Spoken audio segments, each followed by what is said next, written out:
J'ai le plaisir de vous présenter Madame Kautsar El Othmani, qui a accepté de se joindre à nous comme modératrice de la Frami-conférence sur le thème l'IA par l'exemple concrètement. Et donc, je pense qu'on pourra déjà commencer en invitant le professeur Saïd Marani qui nous rejoint pour nous parler de l'application de l'IA dans la santé avec un focus sur les règles éthiques, puisqu'on parlait tout à l'heure de l'éthique, des bénéfices de l'IA dans la télésanté, la santé numérique, des solutions à la fracture numérique. Permettez-moi de remercier mes amis de la Frami et les organisateurs de ces conférences très, très intéressantes. Moi-même, j'étais donc un ancien élève du lycée militaire, premier lycée militaire royal de Kinitra. Et comme disait tout à l'heure Khalid, ravi aussi d'avoir parmi nous les étudiants du deuxième lycée militaire royal parce que j'avais une sœur aussi à Ifrane. Et donc voilà, donc je suis très ravi de participer avec vous sur ce sujet vraiment d'actualité. Et là encore, je salue la pertinence du choix des comités d'organisation par rapport à ce sujet. Et comme vous l'avez si bien dit, effectivement, plein de questions sont posées, et aussi bien au niveau général, par rapport à l'IA, qu'est-ce qu'il peut apporter pour la société, quel sera son impact sur l'être humain que nous sommes. Et vous allez voir, votre question se positionne sur deux sujets. Je vais la développer au fur et à mesure de ma présentation. Et ma réponse il sera assez nuancée. Je suis un fervent défenseur de l'IA parce que je pense qu'il va augmenter, offrir une certaine accessibilité aux soins au niveau mondial, mais nous serons tributaires de certaines ressources. Donc, c'est-à-dire que si vous n'avez pas une bonne couverture numérique dans certaines régions du globe de notre Terre, forcément, vous n'allez pas avoir cet accès. Et donc, voilà, c'est pour ça que je vous disais, ma réponse sera assez nuancée, mais je suis quand même très optimiste par rapport aux opportunités qu'offre l'intelligence artificielle en santé, mais aussi, il y a un certain nombre de défis que nous sommes appelés à relever. Et comme vous allez le voir, dans ma présente introduction, je pense notre ami Adel, que je salue pour sa présentation, c'est un bon connaisseur du sujet. Et donc, il a vraiment fait le tour de la question sur le plan, j'allais dire technique, mais aussi il a abordé ses aspects éthiques. Et comme je le dis toujours, c'est bien de conduire une voiture, mais c'est toujours intéressant de savoir qu'est-ce qu'il y a sous le capot. Et donc, de là, on parle beaucoup de l'intelligence artificielle, mais on doit savoir d'abord que c'est une branche d'informatique et qui est basée, comme l'a si bien dit mon ami Adel, sur un certain nombre d'algorithmes, donc c'est-à-dire calcul mathématique. Et la finalité de cette intelligence artificielle, c'est qu'il veut mimer l'être humain dans sa capacité de raisonner, d'apprendre et d'agir de manière autonome. Donc voilà toujours l'enjeu de l'IA et surtout l'IA générative dont on est en train de parler. Et c'est vrai que l'IA a cette capacité que nous n'avons pas, nous les humains, bon, on peut l'avoir, mais ce sera quand même difficile de traiter un nombre innombrable de données, ce qu'on appelle les big data. Et justement, nous, dans notre pratique sanitaire, de praticiens hospitaliers, on se base, nous, sur ces données, sur les historiques, sur les cas, sur un certain nombre de données publiées et autres pour mieux cerner notre diagnostic et apporter une solution thérapeutique à notre patient. Et donc, c'est cette intelligence artificielle, par sa capacité de calcul et d'algorithme, d'analyser ce nombre remarquable de données, ben, va nous permettre de nous assister, de nous accompagner pour mieux prévenir et dépister certaines pathologies, pour mieux diagnostiquer et suivre d'autres. Et comme on l'a constaté notamment avec la crise Covid, mais comme par rapport à d'autres sujets, notamment en oncologie et d'autres maladies, il a beaucoup aidé les industriels pharmaceutiques dans le développement de nouveaux traitements. Vous allez le voir plus tard comment ça a été très, très, très intéressant à ce niveau. Et on parle aussi sur le pilotage organisationnel du système de santé. Je vais développer cette notion de pilotage parce que là, on parle d'accessibilité, d'organisation, d'optimisation. Et là, dans ce contexte, la télésanté ou la santé numérique était d'un grand apport. Et c'est justement pour pallier les déserts médicaux et le Maroc, avec le livre blanc de la santé numérique, j'ai été il y a 2 années. Donc, c'est un projet qui date au Maroc depuis quelques années, 4 ou 5 années, c'est enfin un peu plus, plutôt 2014, avec l'appui de certains opérateurs télécoms. Et justement, on est là offrir, pour offrir une bonne qualité de soins dans des régions reculées, que ce soit au Maroc ou même en France. On parle beaucoup de déserts médicaux en France et partout dans le monde. Donc, avant d'aller dans ces développements, permettez-moi donc de revenir un petit historique de l'IA en santé. Donc, le début de l'exploration de l'IA, déjà, c'est la conférence de Dartmouth en 1956. Et son exploration en médecine, moi, je vais relater un petit peu j'allais dire, une expérience personnelle. Donc, son utilisation en médecine, c'était à travers des systèmes experts. Donc, ces systèmes experts, je vais l'exposer tout à l'heure, ben, ils ont permis notamment en microbiologie l'identification d'un certain nombre de micro-organismes, et notamment de bactéries, qui permettent par la suite de aider le médecin à poser un diagnostic. Donc, c'est un peu les systèmes experts utilisés dans les automates. Et justement, c'est ça ce qui a permis d'automatiser dans un premier temps un secteur de la santé qui est la biologie. Et moi, étant de formation aussi biologiste, j'ai vraiment baigné dans ce domaine. Et bien sûr, l'évolution a fait que l'utilisation et le développement de l'IA dans le diagnostic médical à travers un certain nombre d'études, notamment l'utilisation des réseaux neuronaux. Je vais donc de parler des systèmes de réseaux neuronaux, de machine learning, de deep learning. Et donc, on a vu une évolution au fil des années dans le développement, et c'était aussi lié au développement des ressources. Tout à l'heure, Adèle a parlé des développements informatiques, ça aussi, parce que c'est un élément crucial dans la puissance de calcul et dans la puissance d'analyse de ces big data, comme je l'ai dit tout à l'heure, pour apporter des solutions innovantes dans la pratique médicale et la gestion de la santé dans sa globalité. Et bien sûr, après, il y a eu une explosion en 2010 des données qui sont venus à travers un certain nombre de collectes automatiques.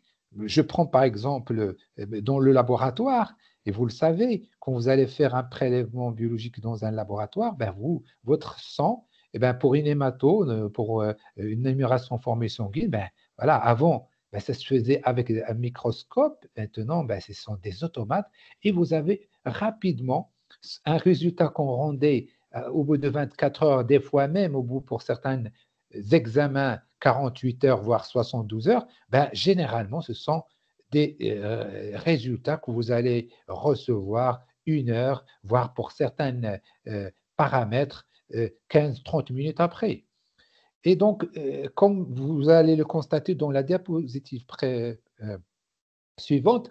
Donc, l'intégration de la DIA a permis à travers, comme je disais, ces analyses de big data et de ces développements informatiques d'apporter et d'affiner la prise en charge et on va vers ce qu'on appelle une médecine personnalisée et prédictive. Voilà. Donc, ça, c'est important pour tout ce qui est prévention pour éviter un certain nombre, notamment en oncologie, le développement de certains cancers. Et là, c'est très, très important dans l'espérance de vie, dans l'économie de santé. Et donc, comme je le disais tout à l'heure, dans le domaine de la santé, donc, il y a eu un certain nombre d'éléments importants dans le développement de l'IA, donc les réseaux de neurones, donc ces modèles informatiques inspiré de la structure du cerveau. C'est vrai, on parle de biomimétisme. Et c'est valable pour tous les secteurs. Ça va de l'aéronautique à l'intelligence artificielle et dans d'autres domaines.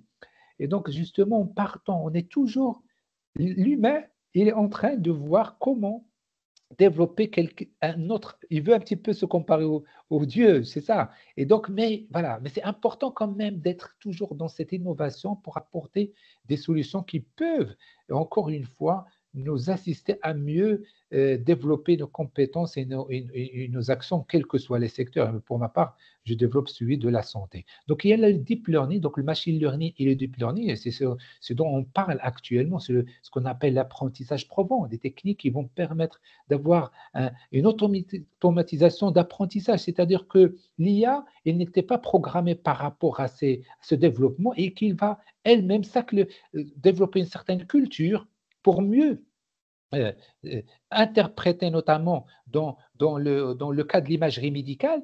Donc, à force d'avoir des examens en IRM ou je sais pas en TDM, c'est-à-dire scanner, et des interprétations, elle-même, dès qu'il aura certaines images, orienter et aider le médecin par rapport à tel ou tel diagnostic à poser. Il y a aussi le traitement du langage, donc ce qu'on appelle le langage naturel, et ces techniques justement étaient très utilisées, comme l'a dit tout à l'heure. Les chatbots maintenant sont, et on l'a constaté pendant la crise Covid, c'était très important. Le pouvoir avoir pour un patient isolé où il est, d'avoir une personne qui peut l'assister par rapport à des questions qui se posent. On sait que les ressources humaines, et notamment les professionnels de santé, on a partout dans le monde un vrai déficit. Le Maroc, comme en France, comme un certain nombre de pays, on n'a pas assez de médecins. Et le vieillissement de la population font que les besoins en santé, en soins de santé vont encore s'accentuer. Mais les ressources humaines dans ce secteur, elles se réduisent. Et voilà, il y a un problème d'attractivité, de fidélisation, on peut en parler. D'ailleurs, le ministre de la Santé, on a parlé juste en début de semaine. Et après, il y a le système des recommandations. C'était un petit peu à la base que quand on a commencé à parler des systèmes experts, c'était des interprétations sur des règles. Maintenant, on est un petit peu, on est proactif. Donc, on va émettre un certain nombre de recommandations qui vont suggérer tel ou tel développement de médicaments ou d'interventions ou de prise en charge médicale optimisée de manière générale. Un petit graphique sur Scopus, juste pour vous donner l'évolution de la production médicale scientifique qui a trait à la santé. Donc, je me suis tout simplement sur Scopus, j'ai essayé d'analyser de manière générale, c'est une analyse, j'allais dire, quantitative. Je ne voulais pas vous mettre d'autres diapositives pour pouvoir identifier les secteurs où il y a un foisonnement de production scientifique. Et vous avez, comme vous pouvez le constater, l'évolution de la production scientifique en rapport dans l'IA en santé, les mots de recherche que j'ai utilisés pour interroger cette base de données scientifique. Et vous voyez, on était à moins de 1000 Je ne vois pas de diapo. Scientifiques. Ah oui? On voit pas. C'est bon maintenant? Oui, c'est bon? C'est bon, oui. C'est bon. Alors, j'étais à cette diapositive, d'accord? Là, ce que j'ai expliqué tout à l'heure, vous l'avez bien compris. J'étais à cette diapositive pour juste vous expliquer le nombre remarquable de productions scientifiques qui montrent l'intérêt que les professionnels de la santé à l'utilisation et à l'impact de l'IA en santé. Donc, comme vous le constatez, avant les années 2018, on était sur un chiffre plus ou moins stable de production par rapport à l'intérêt de l'IA en santé, les applications, la télésanté, santé numérique, etc. C'était assez modeste. Mais à partir de 2019, vous voyez un peu l'augmentation, alors là, exponentielle de la production scientifique sur ce sujet. C'est-à-dire qu'il y a de plus en plus des applications, des cas d'usage qui sont repris par les professionnels et publiés. Et c'est pour ça que vous voyez ce chiffre important de production scientifique sur ce sujet-là. Alors moi, je vais revenir à le secteur dans lequel j'ai un petit peu grandi, hein. Comme je dis, je suis un médecin de formation, certes, mais voilà, je voulais, dans ma spécialité, faire de la pédiatrie ou de la psychiatrie, mais le hasard a fait que j'ai atterri dans le laboratoire de biologie en tant que médecin biologiste. Et donc, je commencerai donc par ce secteur qui était, comme je l'ai expliqué tout à l'heure dans l'histoire de l'IA en santé, l'un des secteurs précurseurs de l'utilisation de l'IA. Comme je l'ai dit tout à l'heure, le système MUSIN pour l'identification des bactéries et les systèmes des automates qu'on appelle les hémocultures, donc qui permettent d'analyser des quantités importantes pour rechercher des germes dans des sangs des patients. Eh bien, comme vous le constatez en haut, j'essaie de vous montrer que notre pratique au laboratoire était à une pratique un petit peu plus ou moins manuelle. On était sur des microscopes, il y avait la part humaine qui est importante.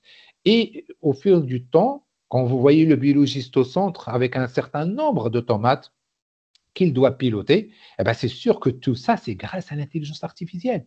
Et justement, comme je l'ai dit, l'intelligence artificielle et l'automatisation de la santé grâce à l'apport de l'intelligence artificielle étaient, j'allais dire, décisifs dans le développement de la santé. Il ne faut pas le nier. C'est pour ça, tout à l'heure, pour répondre au fur et à mesure à votre question, il est clair que l'apport de l'intelligence artificielle en santé est indéniable.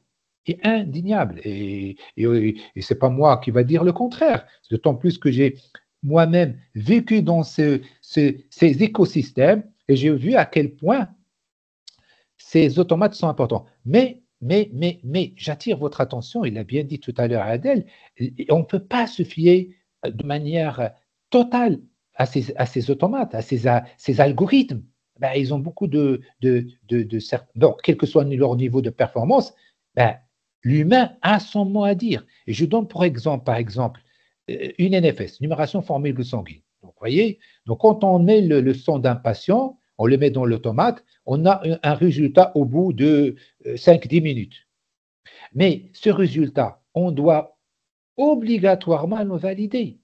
Pourquoi? Parce que si on doit envoyer directement le résultat au médecin ou au patient, ben on risque d'avoir des fois des surprises. Il y a un exemple type, c'est que des fois, parce que l'automate, il n'y avait pas un bon étalement ou bien le patient est sous certains traitements, l'automate, il y a ce qu'on appelle une agrégation de plaquettes pour une raison ou une autre, et l'automate va vous dire que vous avez une thrombopénie, c'est-à-dire que vous avez le nombre de plaquettes est bas. Et un nombre de plaquettes bas, ça veut dire que vous avez une prédisposition au saignement, avec bien sûr du risque d'AVC et autres. Et donc, si on rend un diagnostic comme ça sans vérifier, et là, on va vérifier en passant au microscope. On va prendre le sang de ce patient, une petite goutte, et on revient au manuel. Le fameux microscope, on va voir à quel point on va faire un comptage manuel pour voir à quel point est-ce que l'automate a raison ou non. Donc, vous voyez, on ne peut pas.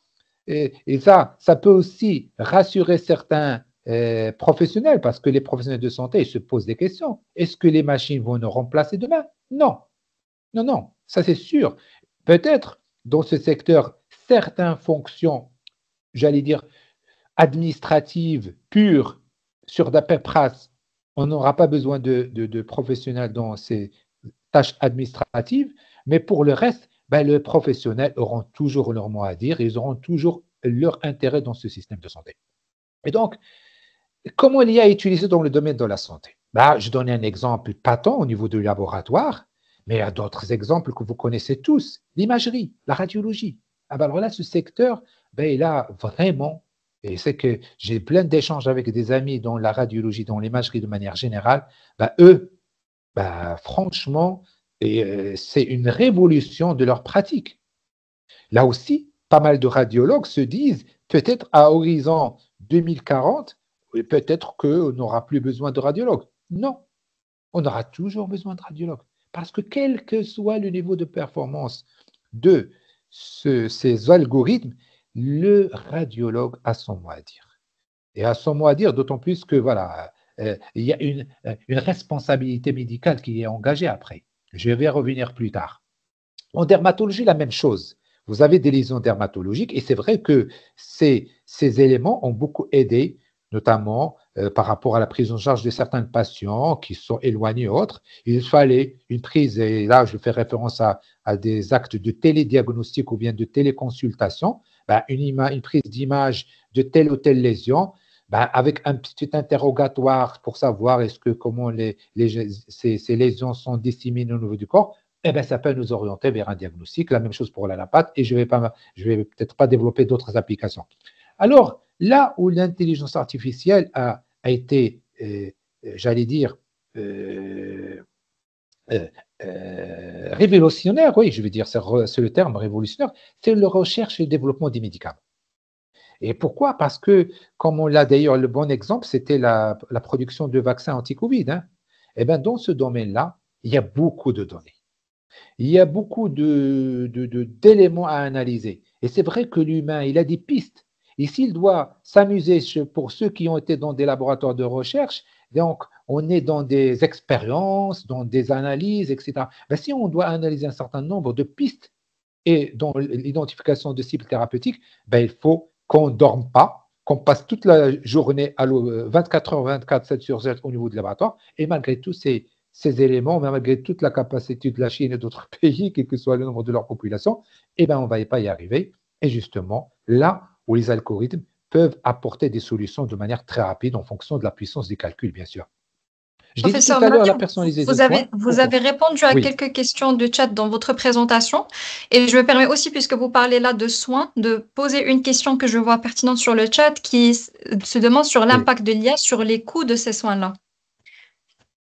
Ben justement, comme je l'ai dit tout à l'heure, l'impact de l'IA, ben, moi je vais y répondre de manière plus globale. L'impact de l'IA dans les soins, il est à deux niveaux. Et bien sûr, il va réduire le coût des soins. Pourquoi? Parce que je vais vous donner des exemples. D'abord, en amont, lorsqu'on fait un bon dépistage, une bonne prévention, on n'a pas à soigner. Vous voyez? Donc, c'est-à-dire, comme on dit, prévenir vaut mieux que guérir. Donc, je parle en termes de coût de santé. Je parle aussi en termes d'accessibilité. Si vous avez un accès plus rapide à une prise médicale, eh ben, vous n'allez pas voir vos pathologies se compliquer. Vous avez aussi ce qu'on appelle les objets connectés, c'est-à-dire pour certaines personnes qui ont des prédispositions pour telle ou telle pathologie cardiaque ou les personnes, les seniors dans les EHPAD, dans les établissements et les résidences de personnes âgées. Ben là, il y a un certain nombre d'objets connectés qui permettent d'informer le médecin à distance de perturbations de certains paramètres biologiques ou physiologiques de leur patient, auquel cas il peut apporter des solutions. Et les exemples sont innombrables. Donc, c'est clair que l'impact en termes de coûts, c'est vrai qu'on peut se dire que ce sont des investissements lourds, oui, je veux bien, mais le bénéfice à côté, ben, il est conséquent. Et donc, si on fait un bilan, comme on dit, un bilan comptable, ben, ça va être en faveur du système de la santé, en faveur de l'économie de santé. Et donc, je viens vers la... J'espère que j'ai répondu à votre question. J'ai répondu à la question? Je vous en prie. Et donc, je viens donc à la personnalisation des soins. Ça, c'est important. Quand on parle de personnalisation des soins, c'est clair qu'on est, comme je l'ai dit tout à l'heure, dans un traitement qui va réduire les effets secondaires. Et on sait que des effets secondaires, c'est un coût de santé aussi. Gérer les effets secondaires d'une telle ou telle prise thérapeutique ou bien une prise médicament thérapeutique, une prise en charge thérapeutique qui est plus ou moins pas bien cadrée, eh ben, il aura des conséquences sur d'autres organes et donc un coût de plus par rapport à la prise en charge du patient. Et enfin, la gestion des soins de santé. Ben, la gestion des soins de santé, je l'ai dit tout à l'heure, l'optimisation. Donc, automatiser des tâches administratives. Donc, on parle de dossiers numériques. C'est important dans l'historique du patient. Dans les secteurs privés, par exemple, le patient, je prends l'exemple du Maroc, même ici en France et ailleurs, quand un médecin, venez voir un médecin spécialiste, et que lui, avec un simple clic, il a accès à votre historique, il a accès à tout ce que vous avez pris comme médicament, ah ben ça c'est important. Ça, c'est très important parce que ça va lui permettre d'éviter de telle ou telle prise en charge médicamenteuse. Je donne des exemples. Des fois, vous avez des patients qui sont intolérants à tel ou tel médicament. Ils oublient de le dire au médecin. Et même des fois, quand le médecin pose la question, des fois, le patient n'est pas à même de savoir sinon il a intolérance ou peut-être il ne va pas s'en rappeler. Je ne parle même pas des personnes âgées qui sont des fois dans l'incapacité de répondre à ces questions. Donc, vous voyez tout ça, pouvoir mieux gérer les soins, donner une meilleure accessibilité, avoir un dossier numérique. Professeur Mrani, vu la contrainte du temps, est-ce qu'on peut continuer à répondre le point que vous avez soulevé en répondant à une question du risque? Oui, du risque que certains corps de médecins se sentent un peu défiés plutôt qu'augmentés par l'IA et sa rapidité à poser un diagnostic. J'aimerais bien pour la personne qui m'a posé la question de me dire quel type de spécialité médicale qui est défiée.